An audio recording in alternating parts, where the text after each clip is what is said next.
Thank you so much, Daniel Kitu. When we talk about football in Kenya, the first name that comes to everyone's mind is the state of Harambee Stars. And what we have to talk about Harambee Stars is the performance that they've had in the last 20 years. If you can remember, when we talk about serious conversation about competition on the continent level and also talking about any other friendly that will bring a lot of emotions and debate here and there amongst Kenyan football fans is the performance of Harambee Stars. And when we talk about this, when it was on 3rd May 2018, Harambee Stars got a new coach. The coach was Sebastien Migne, confirmed after Paul Put parted ways with FKF on mutual consent. And after that, Sebastien Migne took over and he guided the team to what we call 15 years being out of the African Cup of Nations, and then he guided the team back to the Continental Football Fiesta. And what a tournament we had, losing 2-0 to Algeria, beating our neighbors Tanzania 3-2, and finally falling to Senegal 3-0. After that, it has been pull and push and conversation, and this man on August, that is in 2019, he parted ways, and now he is at Equatorial Guinea as the head coach, moving forward and training that team. And we are privileged to have him today to just take us through what happened, how it was training this team, and also what life is like in lockdown in France. Thank you so much, Coach, for creating time for us. We are really living in an unprecedented time. I would really love to know, how is your family doing? How are you doing? How is the entire Equatorial Guinea team doing? Hi, good afternoon. I'm actually in France at home, but unfortunately my family is still in Kenya, in Nairobi, because the borders are closed and it's difficult to come back in Europe at this time. And it's impossible for me to come in Kenya. So we expect a better time in a few weeks, and with a possibility for me to go back in Nairobi, or the opposite, to see my family here in France. Now, talking about even your family, and I know you are a coach, your schedule goes around going out to the pitch, looking at the boys, giving instructions here and there. Just maybe right now in lockdown, what are you missing most? To be on the field with my players, because it's a more important for a coach to share some moments and to exchange tactically with your players, And yeah, Coach, we also hope that everything will be well soon. But now, looking at your profile, looking at where we've come from with you, on 3rd May 2018, you are unveiled as the Harambee Stars coach, taking over from Belgian Paul Put, who took time off the job just after 3 months. You got an opportunity to coach the Kenyan team. How was the experience? Fantastic, because the target when I signed in Kenya was to try to qualify the Harambee Stars for AFCON, and we achieved it after the first opportunity, and it was fantastic. I remember all my life the victory against Ghana, but for sure the match versus Ethiopia, with a full stadium, full inside, full outside, with the atmosphere, with the victory 3-0. It was fantastic, and to be back after 15 years of absence, it was amazing for me, and to share it with my staff, with my guys. It was fantastic. And after your country, how much I love your country, and so it was fantastic.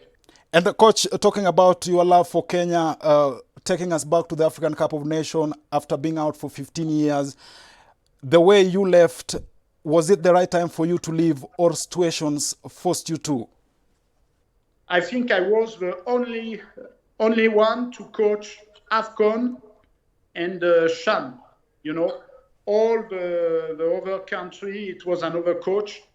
Maybe it was a mistake and the opportunity to create some trouble, and it was not the good time for that. We will be on process to develop football in Kenya. But after its life of football, you know, I didn't think about it. I think what it was the best solution at this time for Kenya. It was only my thinking.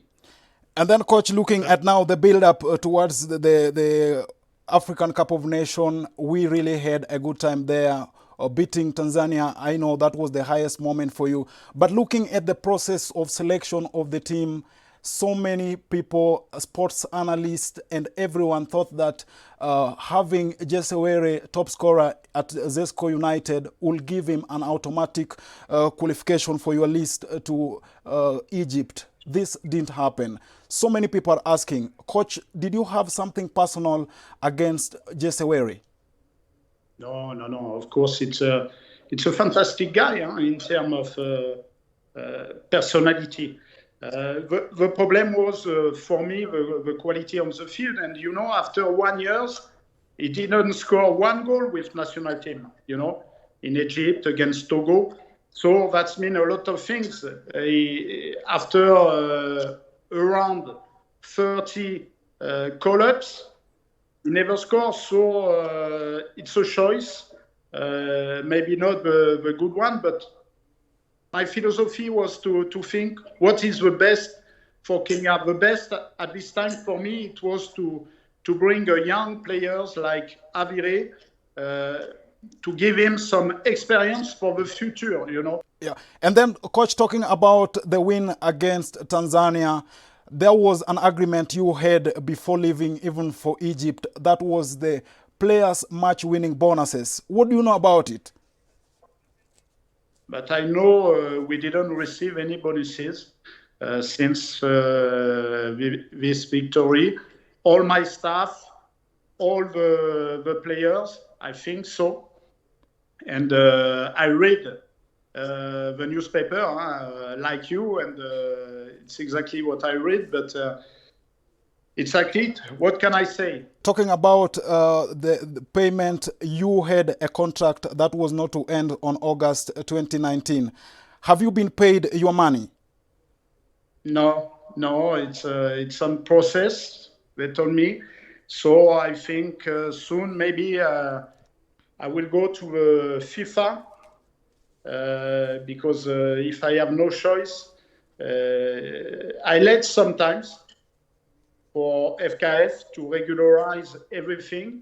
And if it's not the case for this summer, after I will go to FIFA. When you look at Harambee Stars, if we can start with, do you think we are in a position in future to win the African Cup of Nations? No, we have to be realistic.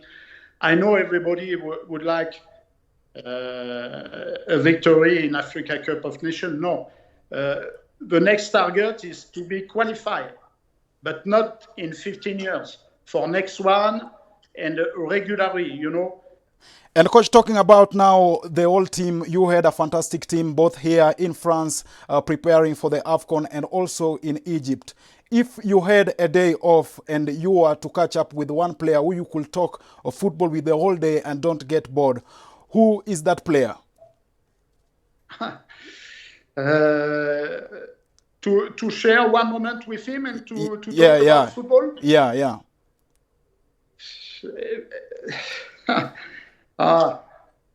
It's difficult. I like Olunga because I think, you know, for example, Olunga, I received some calls this week from French team about him because some teams are interested by his quality. And I think the future is for Olunga. But for me, it was a pleasure to exchange with Wanyama, as it was interesting to exchange with Joash or Dennis, local players, you know. And finally, coach, talking about now your general knowledge and how you make the final decision, I want to put in a situation whereby you are in the UEFA Champions League final. Your team is 1 goal down. It's the 90th minute, and your team, you're having Cristiano Ronaldo and Lionel Messi. The free kick is just outside the 18-meter box. Who takes the free kick? Depends which side. Depends on which side. At the center. At the center of the 18 meters box. Depends on who is the goalkeeper in front. Because if it's a team from Spain, maybe he has some habits with Messi. If it's a team from Italia, maybe it's better to put Messi. But you know, when you're on the bench in final of Champions League with a full stadium, I think Cristiano and Messi didn't wait for my decision. You know, they will decide. Thank you so much, coach, for talking to us. We really appreciate your time. I wish you all the best. It was a pleasure. We are hoping that normalcy is going to return soon, so that maybe our paths may cross come African Cup of Nations in 2021 in Cameroon, coach. Okay, and I hope to see you soon in Kenya. Thank you so much. Thank you so much, coach. There you have it, Frenchman Sebastien Migne talking to us from his house in France, where the lockdown found him. And he is a man who came here on 3rd May 2018, guiding Kenya back to the African Cup of Nations after being out for 15 good years. He has said that if we are to win the African Cup of Nations title, then we have to start building the team from the younger generation, growing and giving them transition with the more experienced players like Michael Olunga, the likes of Victor Wanyama, so that we be where Algeria and the likes of Egypt or even Ghana are. Daniel Kitu, there we have it. He has promised me come 2021, we'll meet in Cameroon if and only if Kenya qualifies for the African Cup of Nations.